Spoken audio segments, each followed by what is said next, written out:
Her i vores klinik, der kan vi afhjælpe forskellige sygdomme.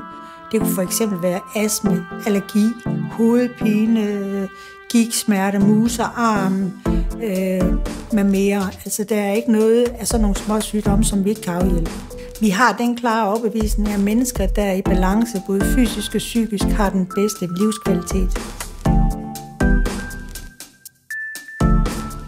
Jeg har næsten 25 års erfaring som akupunktør. Jeg har været i Kina og lært puls- og tungediagnose. Jeg har gået på universitetet dernede. Jeg har været i Sri Lanka, da jeg blev nyuddannet akupunktør, som jeg blev her i Stavdrup ved en læge, som hedder Ikatbik. Efterfølgende der tog jeg til Sri Lanka for at få noget klinikerfaring. Den første gang, man kommer i vores klinik, starter man op med en samtale, som gerne skulle klargøre problemet.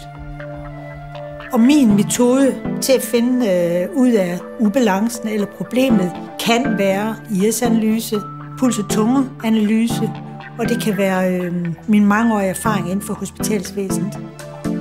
Når man så har fundet frem til problemet, hvad problemet er, går man i gang med et behandlingsforløb.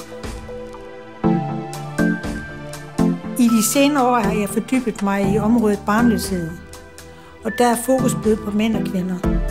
Kvinderne kan have hormonelle problemer, som jeg prøver at afhjælpe, og hos mændene er det som oftest forringet sædkvalitet, det handler om.